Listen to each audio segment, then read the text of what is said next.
اعوذ باللہ من الشیطان الرجیم بسم اللہ الرحمن الرحیم الحمد للہ رب العالمین والصلاة والسلام علی اشرف الانبیاء والمرسلین واہل بیتہ الطیبین الطاہرین اما بعد۔ سورہ مبارکہ فاتحہ قرآن مجید کا ترتیب کے اعتبار سے پہلا سورہ۔ ترتیب سے مراد ہماری ترتیب تلاوت ہے۔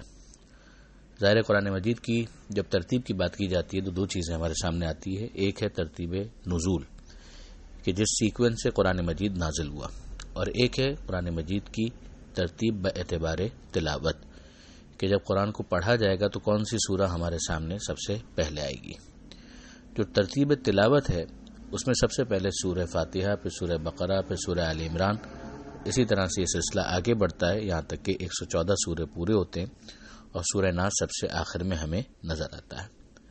جب ہم ترتیب نزول کی بات کرتے ہیں تو ہم سب اس بات سے واقف ہیں کہ اقرا بسم ربک الذی خلق سمیت ابتدائی 5 آیتیں سورہ علق کی وہ ہیں کہ جو پیغمبر اکرم پر پہلی مرتبہ وحی کی صورت میں نازل ہوئی۔ وہ ظاہر ہے کہ اس وقت 30ویں پارے میں ہے، تو وہ ترتیب نزول کے اعتبار سے سب سے پہلے ہے، اور ترتیب تلاوت میں سورہ فاتحہ سب سے پہلے نظر آتی ہے۔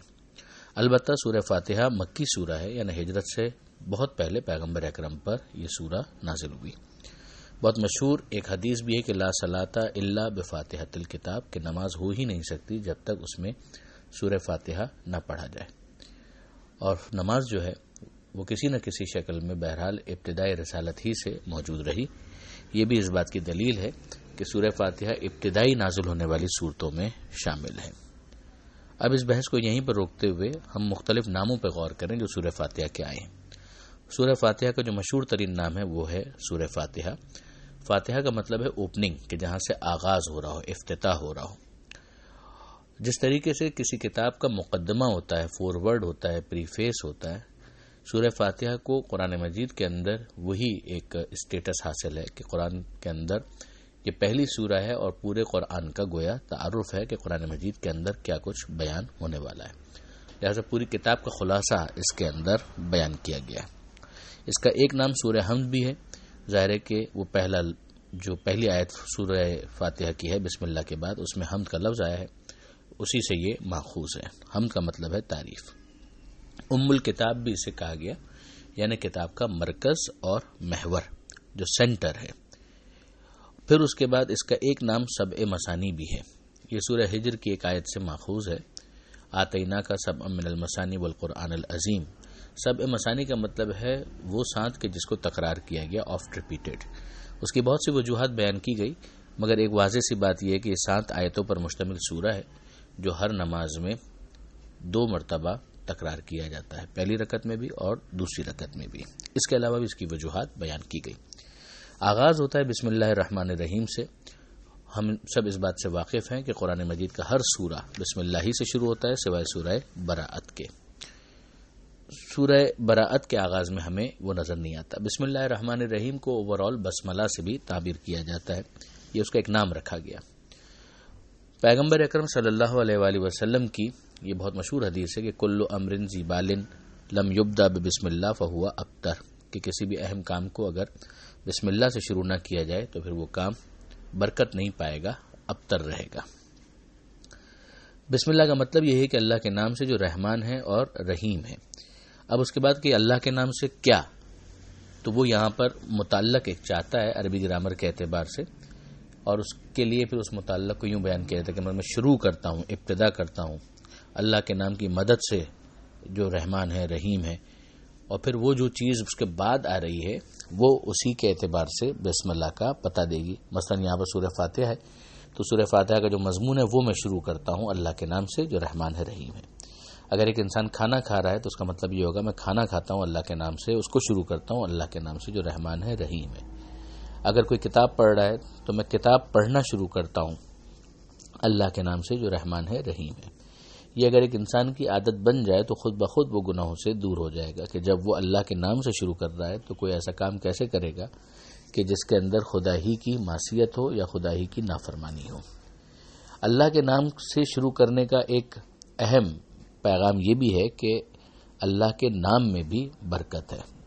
اب وہ نام رحمان ہو، رحیم ہو، جبار ہو، قہار ہو، غفار ہو، مگر جتنے بھی ہیں اللہ کے اسماء حسنی وہ سب کے سب اہمیت رکھتے ہیں، اس لیے کہ وہ اللہ کے نام ہے، اللہ سے نسبت رکھتے ہیں۔ لفظ اللہ کا مطلب ہے مستجمع لجمیع صفات الکمال، کہ وہ ذات کے جس کے اندر تمام کمالات موجود ہیں اور وہ اس کے ذاتی ہیں، کسی کے عطا کردہ نہیں۔ پھر اس کے بعد جو اہم چیز ہے کہ اللہ نے اپنے نام کے بعد دو صفتوں کو خاص طور پر ہائی لائٹ کیا کہ وہ رحمان ہے اور وہ رحیم ہے۔ رحمان کا مطلب ہوتا ہے جس کی رحمت عمومی ہو، اور رحیم کا مطلب ہے جس کی رحمت خصوصی ہو۔ رحمانیت دنیا کے اندر بہت واضح طور پر مشاہدہ کی جاتی ہے، اور رحیمیت کا اظہار میدان قیامت میں ہوگا۔ رحمانیت اس دنیا کے اندر جیسے آکسیجن ہے، تو ایسا نہیں ہے کہ اگر ایک مسلمان سانس لے گا تو یقیناً وہ اس کے پھیپھڑوں تک پہنچے گی، اور اگر ایک کافر نے سانس لی تو یہ آکسیجن نہیں پہنچے گی۔ لیکن رحیمیت کا معاملہ یہ ہے کہ جب میدان قیامت ہوگا تو انسان کو اس کے عقائد اور اعمال کی بنیاد پر جب پرکھا جائے گا اور پھر اس کے حساب سے اس کا جنت اور جہنم کا فیصلہ ہوگا، تو وہاں پر انسان کی ضرورت کو نہیں دیکھا جائے گا، وہ اس کی پرفارمنس ہے دنیا کے اندر جس کی بنیاد پر اس کو وہاں پر نوازا جا رہا ہے، جس کی وجہ سے رحیمیت کے بارے میں کہا گیا کہ یہ خدا کی رحمت خصوصی ہے۔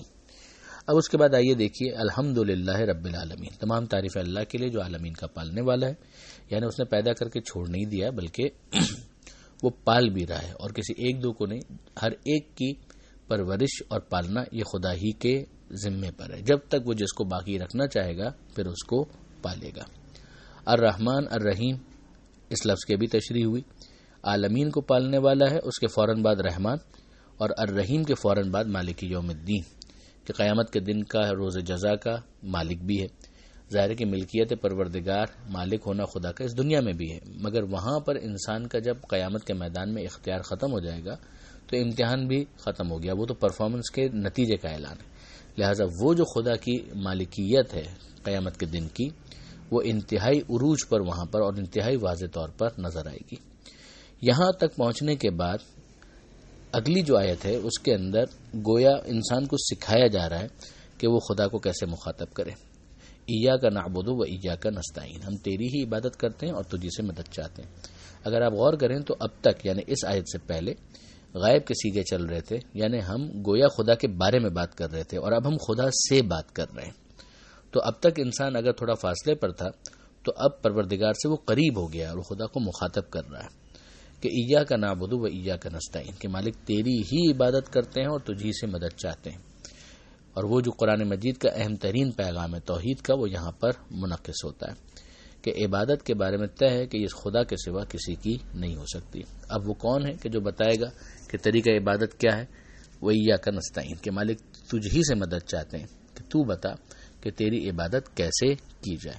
اب اس سلسلے میں جو پہلی چیز انسان نے مانگی ہے وہ یہ ہے کہ مالک میں ہدایت چاہتا ہوں، جو قرآن مجید کا اہم ترین موضوع ہے کہ انسان کے اندر وہ تڑپ رکھی گئی ہے کہ وہ خدا کے بارگاہ میں عرض مدعا کرے کہ مالک میں تجھ سے ہدایت کا طلبگار ہوں۔ یہ وہ فطری آواز ہے کہ جو انسان کے اندر ہے، اس کو ابھارا گیا ہے۔ اہدنا الصراط المستقیم، مالک ہمیں راستہ چاہیے اور سیدھا راستہ چاہیے۔ اب یہاں پر بھی غور طلب بات ہے کہ قرآن منزل کی بات نہیں کرتا، قرآن بات کرتا ہے راستے کی، اس لیے کہ منزل کا تو مطلب یہ ہے کہ اس کے بعد پھر سفر ڈسکنٹینیو ہو جائے، وہاں پر سفر مکمل ہو گیا، جبکہ معرفت کا سفر خدا لامحدود، تو خدا کی معرفت بھی لامحدود ہے۔ لہذا انسان کا یہ سفر معرفت تو انفائنائٹ ہے، اس کا کوئی نقطہ آخر ہو نہیں سکتا۔ انسان کتنا ہی آگے معرفت میں پہنچ جائے، اس سے آگے کا سفر باقی ہے۔ اب یہ بہت انٹرسٹنگ ہے کہ اس کے بعد پروردگار عالم نے کس طریقے سے متوجہ کیا کہ کون ہے وہ کہ جس کا راستہ ہدایت کا راستہ ہے۔ تو یہاں پر کچھ افراد کا تعارف کروایا جاتا ہے کہ صراط الذین انعمت علیہم، یہ ان لوگوں کا راستہ ہے کہ جن پر تو نے نعمت نازل کی۔ نعمتیں تو بہت ساری ہیں، مگر جب ہدایت کے کانٹیکس میں بات ہو رہی ہے تو یہاں پر نعمت سے مراد ہے نعمت ہدایت، کہ یعنی جو تیرے پاس سے ہدایت یافتہ ہے ان کا راستہ وہ ہوگا کہ جو صراط مستقیم ہوگا، سیدھا راستہ ہوگا۔ اور یہ وہ لوگوں کے کہ جن پر تیرا غضب نازل نہیں ہوا ہوگا اور نہ ہی یہ گمراہ ہوں گے۔ اگر تیرا غضب نازل ہو جائے یا یہ خود گمراہ ہوں تو پھر تو یہ خود سیدھے راستے پر کہاں ہوئے، ورنہ ان پر غضب ہی کیوں نازل ہوتا ہے، یہ گمراہ کیوں ہوتے، راستے سے ہٹے ہوئے کیوں ہوتے۔ لہٰذا وہ کہ جن کا راستہ ہی ہے ان کے اوپر نعمت ہدایت نازل ہو رہی ہے اور یہ خدا کے غضب سے دور ہیں اور یہ گمراہ بھی نہیں ہے۔ اسی کو دوسرے انداز سے، دوسرے اعتبار سے بھی ترجمہ کیا جاتا ہے کہ ان کا راستہ ہے کہ جن پر تیری طرف سے نعمت ہدایت نازل ہوئی ہے، نہ ان کا راستہ کہ جن پر تیرا غضب نازل ہوا، اور نہ ہی گمراہوں کا راستہ۔ یہ ہے قرآن مجید کے اس سورے کا خلاصہ۔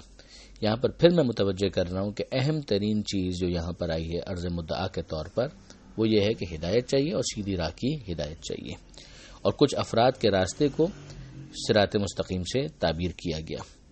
یہ کچھ افراد پیغمبر اکرم صلی اللہ علیہ وآلہ وسلم اس کا اعلیٰ ترین مصداق ہے، اور پھر پیغمبر اکرم کے علاوہ دیگر انبیاء، صدیقین، شہداء، صالحین۔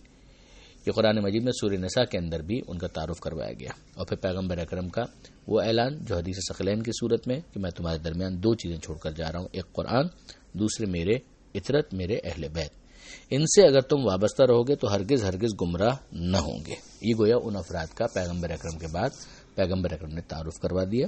یہ حدیث ثقلین کہلاتی ہے، جس کا ذکر صحیح مسلم کے اندر بھی آیا ہے اور شیعہ منابع کے اندر بھی اس کا ذکر موجود ہے۔